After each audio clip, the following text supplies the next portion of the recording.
नमस्कार दोस्तों, मैं मनीष कुमार भोज आप सभी का अपने YouTube चैनल पहाड़ एजुकेशन में हार्दिक स्वागत करता हूं। दोस्तों, मैं आज उत्तराखंड एलटी का फर्स्ट पेपर का एक महत्वपूर्ण ये मॉक टेस्ट लेके उपस्थित हुआ हूं।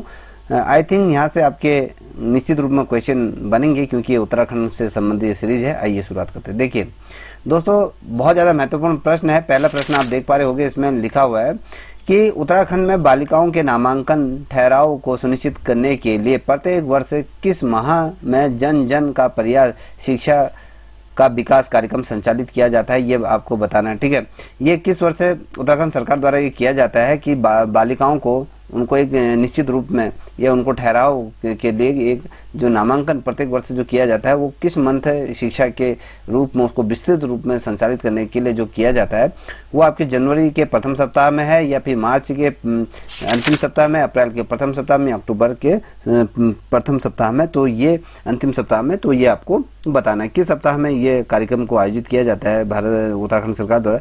तो दोस्तों, मैं आपको बता दूं ये अप्रैल के महीने में इसको किया जाता है क्योंकि हमारा जो उत्तराखंड में जो शिक्षा सत्र है वो अप्रैल से प्रारंभ हो जाता है। तो इसलिए जो बालिकाओं के लिए जो बेसिकली जो नामांकन के लिए जो क्रियाएं जो सुनिश्चित की जाती है शिक्षा के उनके विकास के लिए वो की जाती है आपकी अप्रैल के प्रथम सप्ताह में ये सारी चीज़ें प्रारंभ हो जाती है।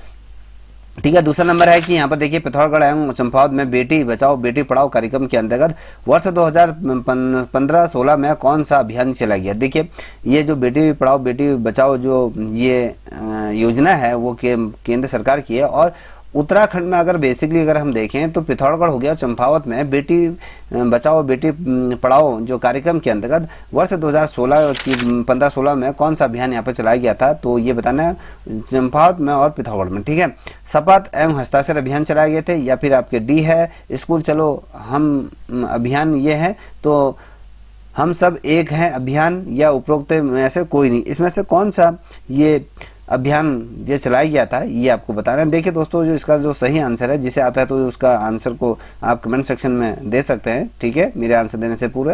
ठीक है, अब देखिए जो ये दिया गया है इसको है ये प्रथम आप देख पा रहे होगे ये शपथ और हस्ताक्षर अभियान यहाँ पर चलाया गया था बेटी पढ़ाओ बेटी बचाओ के अंतर्गत के लिए। ठीक है, यहाँ पर देख पा रहे होंगे कि कस्तूरबा गांधी आवासीय विद्यालय द्वारा बालिकाओं के नामांकन के लिए कौन सा प्रयास किए गए। देखिए बेसिकली अगर हम कस्तूरबा गांधी विद्यालय को देखते हैं तो इसमें जो पिछड़े वर्ग के जो बहुत ज़्यादा अत्यंत गरीब जो तबके के जो लोग होते हैं उनके बच्चियों के लिए यहाँ पर ये आवासीय विद्यालय को यहाँ पर भारत सरकार द्वारा इसको क्रियान्वित किया गया है। तो अगर हम देखें बेसिकली तो इसमें कस्तूरबा गांधी आवासीय विद्यालय द्वारा आवासीय मतलब यहाँ पर रहन सहन सभी कुछ होता है, तो उनके नामांकन के लिए कौन सा प्रयास यहाँ पर किए गए।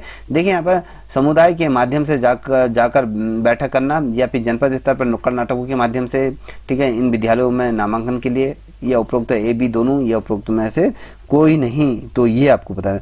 देखिए दोस्तों, इसमें से जो किया जा रहा है आपको बता दूं ये आपका ए बी दोनों है। तो कि इन विद्यालयों में आवासीय जो विद्यालय कस्तूरबा गांधी आवासीय विद्यालय जिसमें समुदाय के मध्य जाकर शिक्षा के अंतर्गत की चीज बालिकाओं की जो भूमिकाओं को सुनिश्चित करना और साथ ही जनपद स्तर पर किया गया नुक्कड़ नाटकों के माध्यम से इन कस्तूरबा जैसे विद्यालय में क्या है बालिकाओं का नामांकन उनको प्रवेश दिलाने के लिए ऐसी रणनीति बनाई जाती है। देखिए यहाँ पर चौथा नंबर का प्रश्न आप देख पा रहे होंगे। चौथा नंबर का प्रश्न कह रहा है कि राज्य परियोजना कार्यालय स्तर पर कस्तूरबा गांधी आवासीय विद्यालय में 12 अक्टूबर से 15 अक्टूबर 2015 तक कौन सी विषय कार्यशाला का यहाँ पर आयोजन किया गया। देखिए यहाँ पर बात करें कौन से 2015 की बात करें तो ये कह रहा है कि 12 अक्टूबर से 15 अक्टूबर 2015 तक कौन सी विषय पर यहाँ पर कार्यशाला आयोजित की गई थी। बेसिकली अगर आप देखोगे कि इस पर जो कस्तूरबा गांधी आवासीय विद्यालय के अंतर्गत देखिए यहाँ पर शिक्षण कौशल के अंदर जीवन कौशल के सुरक्षा या नीति निर्माण के अंतर्गत, तो इसमें से कौन सी वो चीज़ को किया गया था। तो मैं दोस्तों आपको बता दूं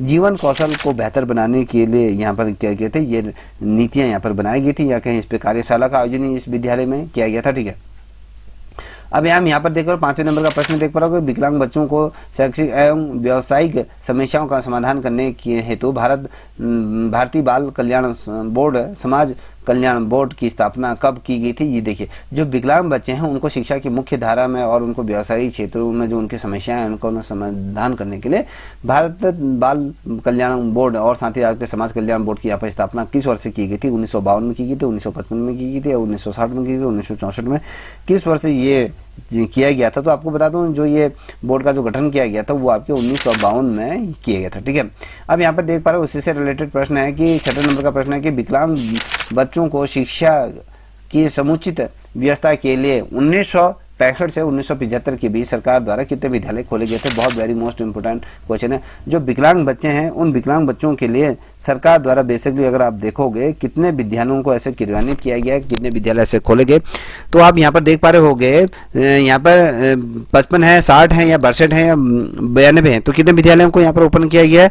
तो दोस्तों आपको मैं बता दूं यहाँ पर आप 60 विद्यालय कब खोले गए थे? आपके 1965 से 1975 के बीच जो विद्यालयों को जो खोले गए थे वो आपके 60 विद्यालय यहाँ पर थे। 7वें नंबर का प्रश्न आप देख पा रहे होगे। 7वें नंबर का प्रश्न क्या कह रहा है? ये कह रहा है कि आप यहाँ पर देख पा रहे हो कि 1981 में समाज कल्याण मंत्रालय ने विकलांगों के कल्याण हेतु कार्य करने वाली संस्थाओं को सहायतार्थ हेतु किस योजना की घोषणा की? देखिए, जो भी समाज कल्याण मंत्रालय ने जो विकलांग जो लोग होते हैं उनके कल्याण के लिए, उनके लिए जो नीति निर्माण करने के लिए क्या करें, ऐसे संस्थाओं को जो उनकी सहायता करते हैं उनके लिए एक योजना की घोषणा करी गई थी। वो कौन सी घोषणा थी? तो यहाँ पर देख पा रहे हो कि यहाँ पर शारीरिक पुनर्निवास हेतु या पुनर्वास हेतु या फिर विकलांग की रोकथाम हेतु या फिर कक्षा 9 से स्नातकोत्तर तक की अध्ययन करने हेतु छात्रों के लिए उपरोक्त में से सभी। तो आपको मैं बता दूं ये जो है उपरोक्त ये सभी है, सभी चीजें इसमें आ जाती हैं। ठीक है, अब 8वें नंबर का प्रश्न आप देख पा रहे हो, समाज कल्याण विभाग ने किस वर्ष 4 राष्ट्रीय विकलांग संस्थान स्थापित किए गए? देखिए, समाज कल्याण विभाग ने 4 किस वर्ष है? देखिए, ऐसा कौन सा वो वर्ष था जहां पर 4 राष्ट्रीय विकलांग संस्थाओं की यहाँ पर स्थापना कर दी गई थी? ये देखिए 1972 था, 1980 था या 1984 था या 1989 ये था। तो इनमें से किस वर्ष 4 राष्ट्रीय विकलांग संस्थानों की यहाँ पर स्थापना कर दी गई थी? तो ये आपको बताना है। तो दोस्तों इसका जो सही आंसर है 1984 में ये किया गया था समाज कल्याण विभाग द्वारा। ठीक है, अब देखिए 9वें नंबर का प्रश्न है कि समाज कल्याण विभाग द्वारा निम्न में से कौन सी संस्थान स्थापित किए गए थे? कौन कौन से संस्थान समाज कल्याण द्वारा स्थापित किए गए थे ये आपको बताना है। देखिए, राष्ट्रीय विकलांग संस्थान देहरादून की स्थापना की गई थी, या राष्ट्रीय स्वर्ण विकलांग संस्थान मुंबई, या फिर राष्ट्रीय अस्थिरता या रचना विकलांग संस्थान कलकत्ता, या राष्ट्रीय मानसिक विकलांग संस्थान या सिकंदराबाद। तो इसमें से कौन सा वो संस्थान को किया गया था समाज कल्याण विभाग द्वारा? तो आपको बता दूं, तो ये आपका चौथा जो देख रहे होगे राष्ट्रीय मानसिक विकलांग संस्था जो सिकंदराबाद में है, तो ये स्थापित किया गया था। ठीक है, अब यहाँ पर अगर हम देखें तो इसको स्थापित किया गया था, अगर बेसिकली अगर देखोगे तो इसमें कौन सा है? तो देखिए उपरोक्त अगर हम देखें बेसिकली तो आपको ये देखने को मिलेगा। तो ये सभी इसके देखिए समाज कल्याण विभाग द्वारा अगर ये इस प्रश्न को आप देखोगे तो ये सभी जो संस्थाएं हैं इनको क्या किया था, क्रियान्वित किया गया था। इसका जो आंसर आएगा उपरोक्त सभी ये क्या है, ये संस्थाओं को समाज कल्याण विभाग द्वारा स्थापित किया गया।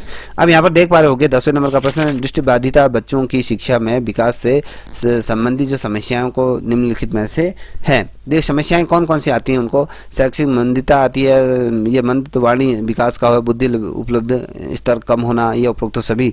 तो अगर हम देखें तो इसका क्या होगा, उपरोक्त सभी होगा। ठीक है बच्चों, अब यहाँ पर देख पा रहे हो 11वें नंबर का प्रश्न है कि वाणी बाधिता बच्चों की शिक्षा के विकास से संबंधित समस्याएं निम्नलिखित में से हैं। देखिए जो वाणी से जो नहीं बोल पाते हैं जो बच्चे, उनको शिक्षा के विकास को उनको मुख्य धारा बनाने के लिए उनकी जो समस्याएं उनको निम्नलिखित में से किस में चीजें होती हैं। देखिए संबंधित पढ़ने संबंधित हीन भावनाएं उसके अंदर उत्तेजित हो जाते हैं, या मानसिक विकास धीमी गति से होना, ये उपरोक्त सभी।